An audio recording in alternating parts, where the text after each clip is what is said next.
biller. We've all seen them. We've all heard about them. They've been here today, right? But there's like less than 1% are actually going to become $1 million biller, which is freaking tiny. Like, there's so many recruiters here today, and 1%, like one of you sitting here, if there's 100 people, is going to be $1 million biller. So it blows my mind why that's the case, because if you break down what $1 million biller actually does day to day, is it very different to what you're doing, right? Like, we're interviewing candidates, we're, looking at CVs, we're getting them into clients, submitting them, setting up interviews, getting job offers, negotiating and closing deals, right? And it's no different to what you guys are doing or what any recruiter's doing. And the question you got to ask yourself is, why are you not $1 million biller? Because you're doing the same bloody job. And it took me years, lots and lots of years to crack that code. And I was stuck for a long time at that 500K mark. 500, 400, 600, just always like, how am I not breaking through? How do we get to the next level? And I would come to these conferences and I'd get all the technical training I could muster. You get some great ideas. But the big unlock for me, and I think the big unlock for everyone, is mindset. Because if you view mindset as the foundation, if that's not right, if that's not stable, if you haven't got that in place, whatever you put on top of that's going to crumble. Whatever technical resources you get, whatever. The moment you get whacked by a bad moment in a deal, it all goes out the window, right? So mindset is everything. And what I want to go through today is the mindset of $1 million biller. Now, there's probably no big aha moments. A lot of this stuff is actually really bloody simple. But I can tell you now, and I want you to be honest with yourselves, you're going to laugh and go, I know that's what I should be doing, but I don't do it. So let's just go through it. I've got 3 things today. I don't have slides. I'm not that prepared, but I'm going to give you 3 things, okay?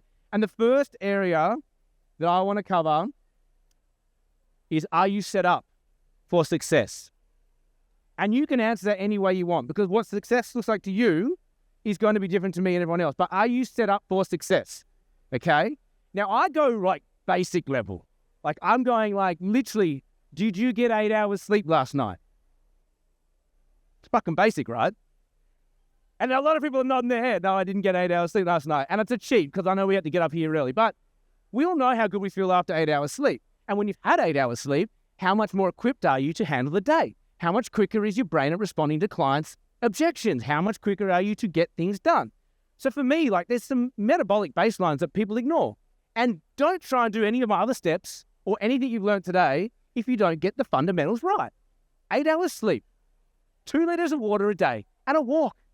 It's not hard. It's not hard. But I'm telling you now, I reckon half of you here can't say I did all 3 of those.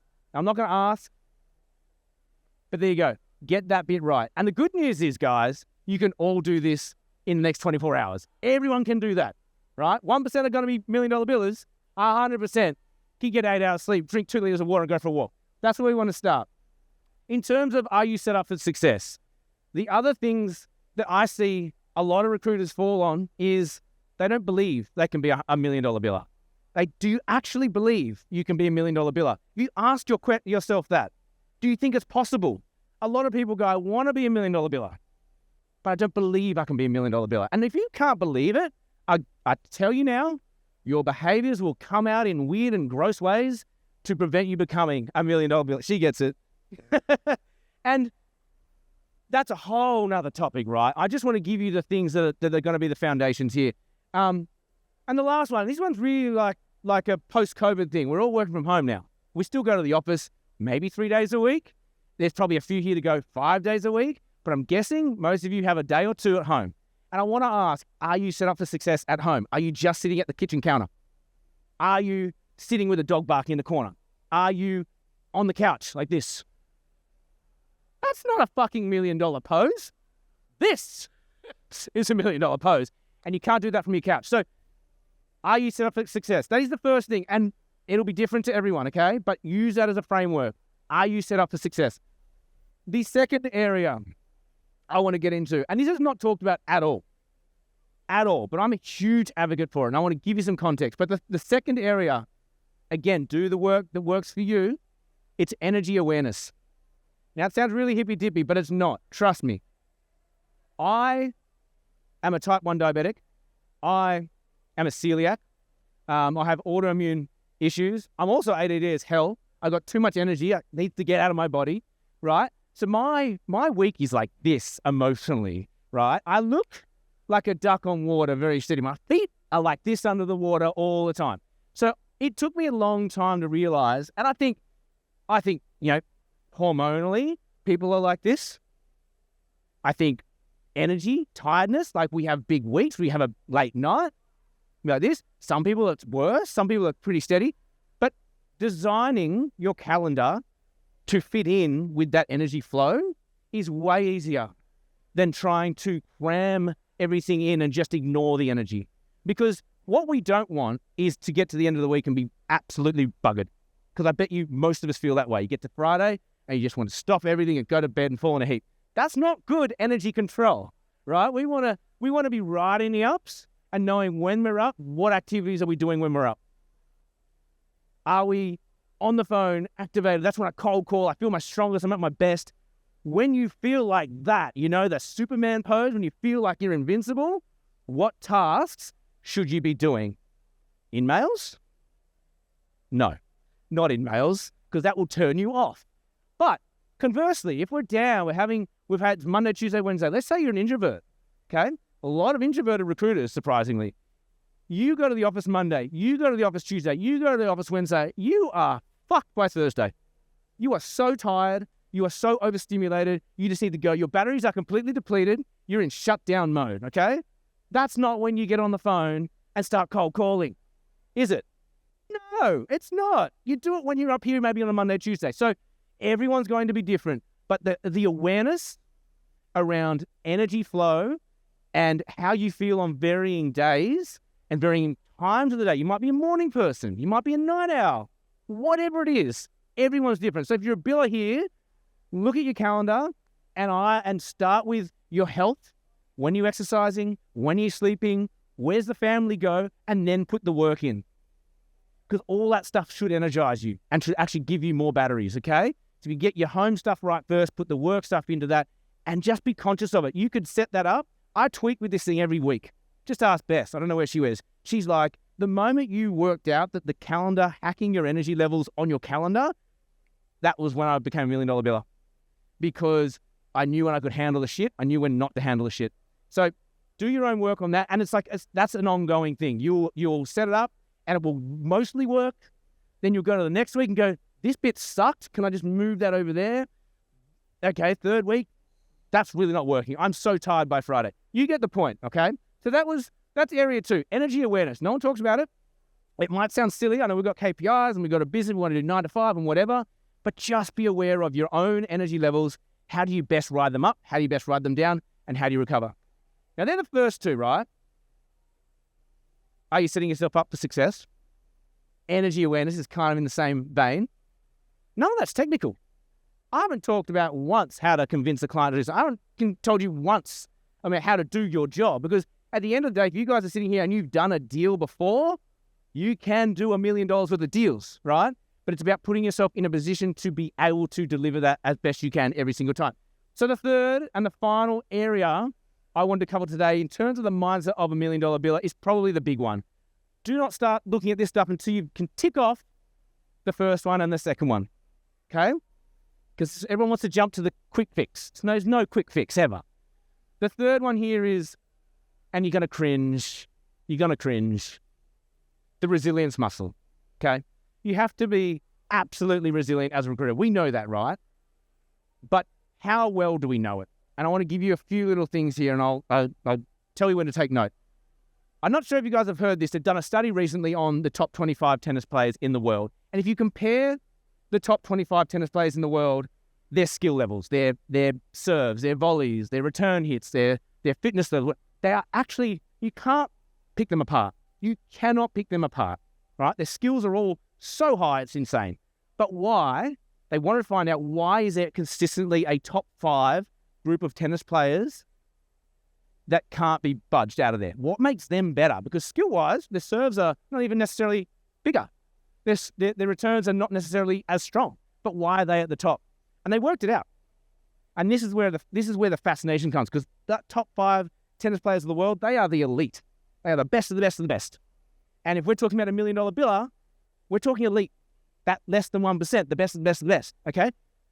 They found out they are able to drop a shot, lose a set, face adversity, and get on to the next shot quicker than the others. And that ability, that resilience muscle, right? That ability to get whacked and then go to the next shot is what makes the difference between a top 5 tennis player and the rest. And he's no different in recruitment. No different. Who has had a bad day this year?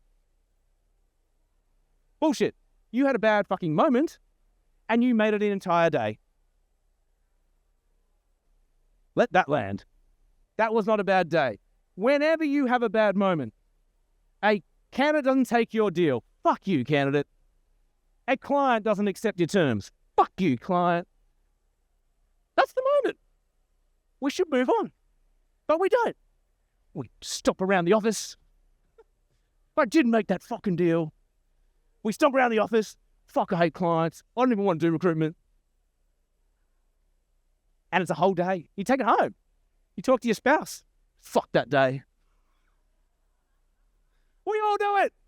So next time you have a bad day, stop yourself and ask, hang on, am I having a bad moment? Let's not make it a bad day. And there's some simple things to do. Break your day into quarters. Quarter 1 was shit. Fuck it. Let's have a bad quarter. You can still win a game with 3 quarters won.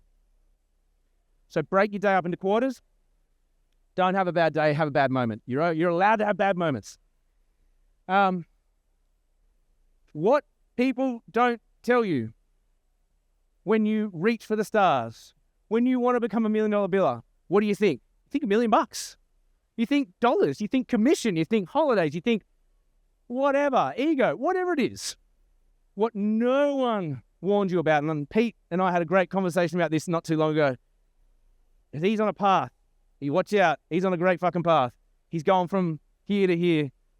He turns to me one day and says, dude, I am handling so much shit right now. I'm like, what do you mean? And he goes, it just seems like there's more clients sticking me around, more candidates sticking me around, like more deals are falling over. And I just looked at him, I said, yeah, because you're doing more deals. When you travel on that trajectory to $1 million, welcome it. Welcome the shit. Because guess what? It means you're on the right path. A lot of people hit more shit and turn right back around and go, I don't like that. Look, I'm going back here. Really safe. I can handle 1 a week. I can handle 1 bad day. But when you go to $1 million, you're going to get twice as much. If you're a 500K biller today, and next year you want to be $1 million, you're going to have twice as many deals that give you shit. You're going to have twice as many calls that say no. You're going to have twice as many whatevers. You get my point. But no one tells you this. So, when you're on your path to $1 million and shit starts to get worse and it feels really shit, embrace it. Be like, I wanted this. This is what I wanted. I asked for it. Okay. Because if you don't, you will revert back to where you're comfortable. And your ability, your maximum capacity to deal with the shit is the maximum capacity you will be able to reap the reward. Does this make sense? That's it. So, elite tennis players, what's the key of this bit? This is the resilience muscle, right? There's so much. I could go forever. I could literally go forever, but I've only got a few more minutes. Let's go back to the tennis analogy. They're elite for a reason. Elite tennis players are elite at tennis. Elite recruiters are elite at recruitment. Their ability to be resilient, to take a knock and move on is the difference. And I really do think that's the same for recruitment. To get used to dealing with the shit and move on quick. Create a playbook for yourself. So here's the takeaway. I'm not going to give you the answers, but create a playbook. When something shit happens to you, how are you going to get back on the horse quickly? What is your resolve? What is your medicine? I'll tell you what mine is. I have a bad call or something doesn't go my way, I don't get a deal.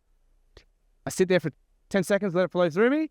I go, right, 2 more. And I always say 2 more deals. Create 2 more deals. So by the end of the day, I didn't lose a deal, I created 2. That's my resolve.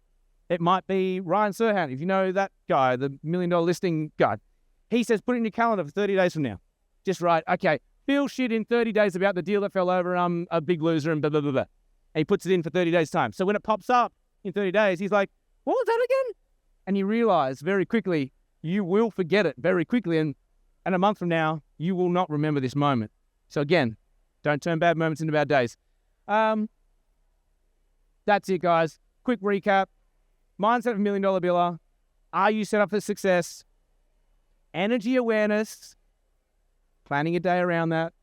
And then practicing and welcoming the pain that comes with it. So that resilience muscle, practicing that one. That's it.